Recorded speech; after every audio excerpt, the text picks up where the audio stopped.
I uh, I think this is a good transition point to go into the next pillar, where I wanted to talk more about masculinity, because a lot of the principles that we're referring to, the underlying principles of like resilience and forward thinking, self reliance, and these are the principles that it would actually, the characteristics it takes to be able to get yourself not only out of a bad situation, but endure a bad situation and preserve what makes you good, right? These are things that either our fathers taught us or our coaches taught us that, hey, if you keep showing up and you keep doing the work, life's not going to get easier, but you're going to get tougher.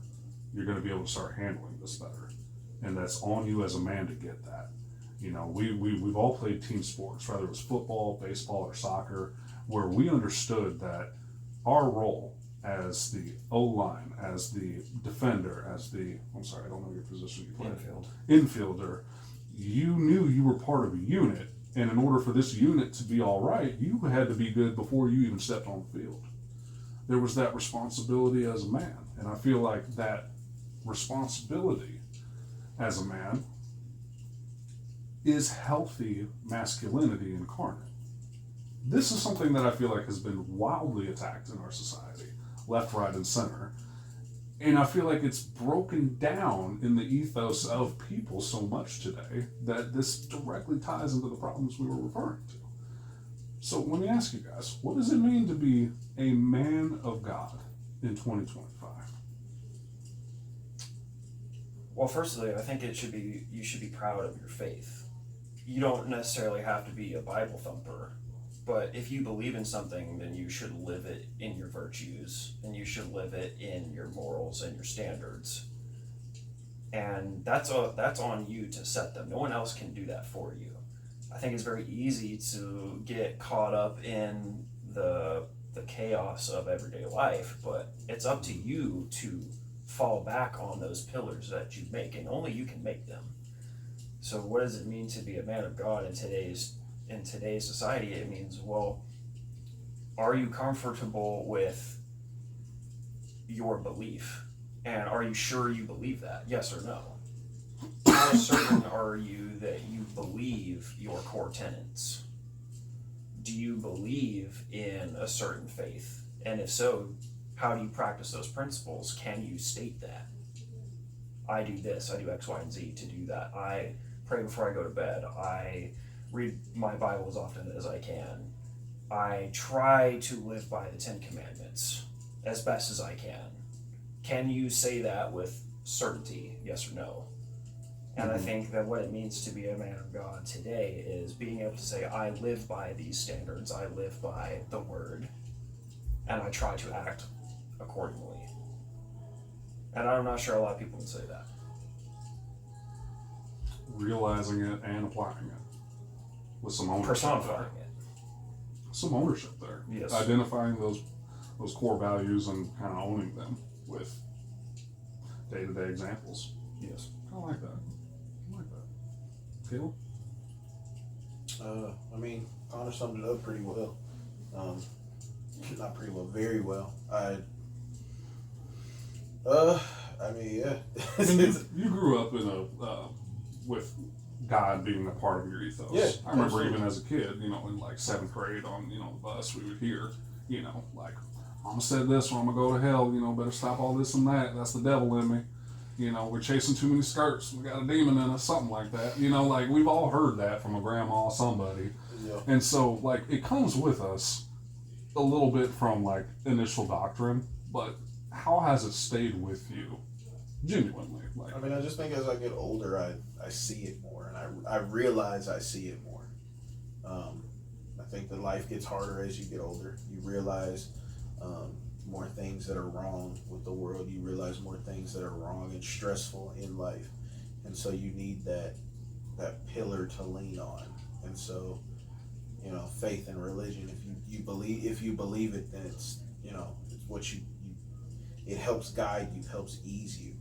I mean, as I get older, I do see, people are dying, grandparents are getting older, families getting older. Well, how do I get through this? Well, do I want to believe that they're just in the ground rotting?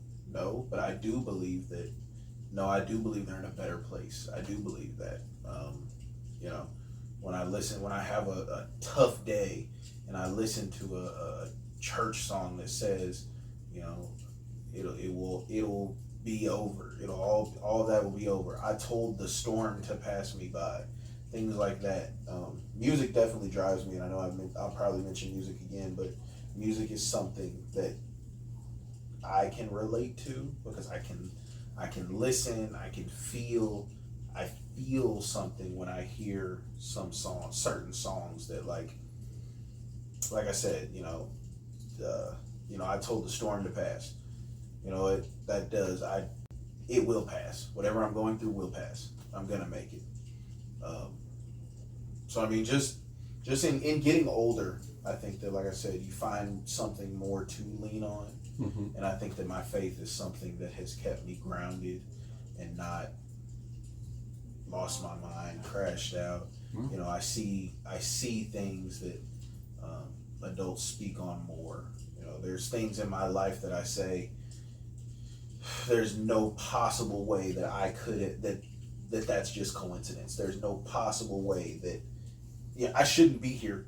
Mm-hmm. I shouldn't have been here. I shouldn't have made it. Right. We was flying around these corners late at night. There was no deer. There was no deer out here that was popping out on the street.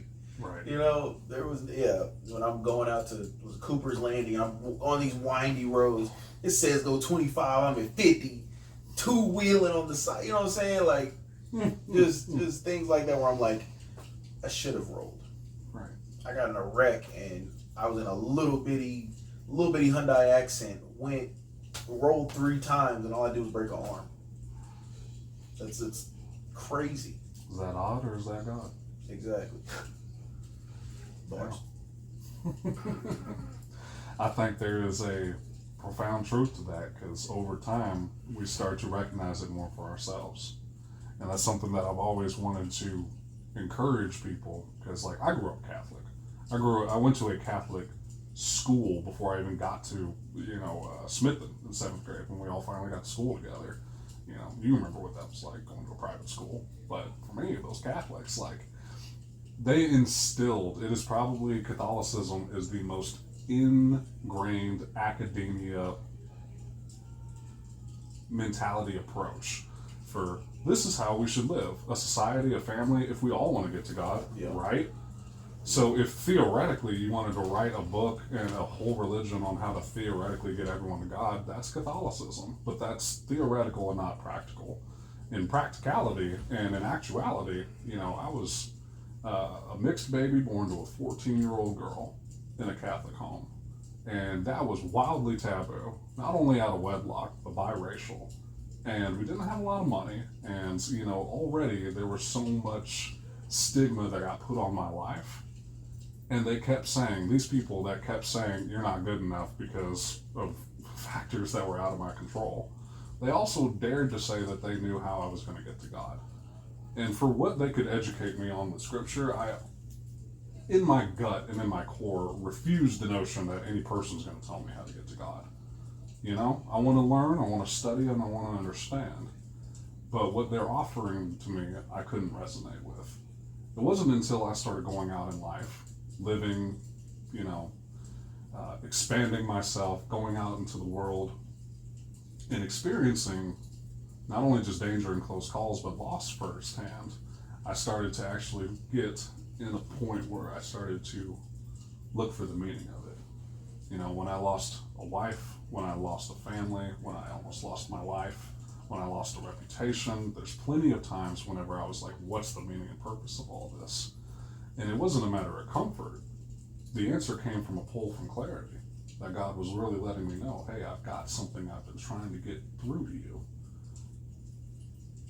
It says I got a way to me. I sent my son to this world so you guys could get to me. And they put him on the cross because he dared to call out the hypocrisies and the darkness that is still in this world today that has only gotten worse. He said, my son Jesus, you'll come and know me. And that was the voice that, it's an intimate thing I just shared, but that was the voice that met me in the hospital a few years ago whenever I was dying. And whenever I decided to follow that voice, that divine voice, it was the same thing that breathed a breath of life into me that gave me the strength to keep moving forward. Now, no human being, no book, no doctrine was able to give me that peace, clarity, or conviction. That just came from God. So what I want to try to let people know is that you can't let people tell you how to get there. You just have to want to know it yourself. And when you take it to God in your own secret place, heaven reveals on earth what you do in private. Like that's when I got my opportunity to wrestle. That's when I got my opportunity to meet Dr. Tom, who coached The Rock. That's whenever I got opportunities that no man could really open up for me. Was whenever I stepped in that alignment with God. So I know I covered a lot of ground there, but I guess what I'm trying to say is that to me, being a man of God means understanding why you're living your life. You've got a mother, you've got a father, you've got a job, you've got friends. These are all things of the world. But if you're a man of God, that's saying, I know that I was born for a reason. I know that time is fleeting and life is short and precious. But while I'm here to do good work with the talents he gave me, with the dream he put in my heart. If I can start doing these things that he put just in my head, the things that I dream about at night, that I have protected all these years, if I actually start to dare to act on them, writing a book, wrestling, speaking, making a podcast, that's when the world starts to actually shift and come into alignment. Now I don't feel so out of place. There's a beautiful word that says that the stone that the builders refused has become the cornerstone. When you dare to be a strong man, and I'm going to say that again, when you dare to be a strong man and know that you are wonderfully and beautifully made in God's image, what is anyone else in this world going to throw at you? It's going to be a lot, but it's not enough to break you. It's not enough to validate or discredit it's not enough to validate the lies of the enemy or discredit the promise God put on your life. That's what I'm trying to echo. That there is a certain conviction that comes with just knowing, hey, I know my God, and I'm a man and I'm sound in that. Now, does that mean you have to eat a certain way? You got to make sure your church attendance is right. You can't do this, you can't do that. That's up for that man to decide. You let Jesus and him clean that up. There's something that I definitely don't want to see more of, is that's when men try to bring other men around into the faith. It's not a fraternity of, okay, well, we're going to act this way, this is what's cool, this is what's not. I want to see all the different bright colors and different avenues and different minds that God's trying to bring to the table. What is God trying to do through Caleb? What's God trying to do through Connor? But if we aren't strong as men, individual men, to dare to say, this is me, completely, take it or leave it. If we are tiptoeing around what's socially acceptable, will this get me canceled? How much is that restricting your intellectual, spiritual, and emotional development? In its entirety. I think it's in your entirety, because then at that point it's not a popularity contest. It's up to you to decide: are you being who God meant you to be? Are you doing what God meant you to do? And are you becoming who God made you to become? Can you answer that wholeheartedly? I hope so. I think that's an important point to make. And being a man of God says, yes, I am that. Can you answer that? That's up to you. But you better make sure that you're doing that. Because if not, then you're just along for the ride. Don't be one of those that is there to say, oh yeah, I do all that. I'm here to conform because it's quote unquote good. You should do it because you believe it. The difference between a man and a male is a man is going to do what he believes, and he says what he's going to do, and he stands by it, versus doing it for somebody else's validation. Don't apologize for being you. That doesn't mean be an a-hole, doesn't mean be an asshole. But being a man is, especially a man of God, is saying, yes, I did that.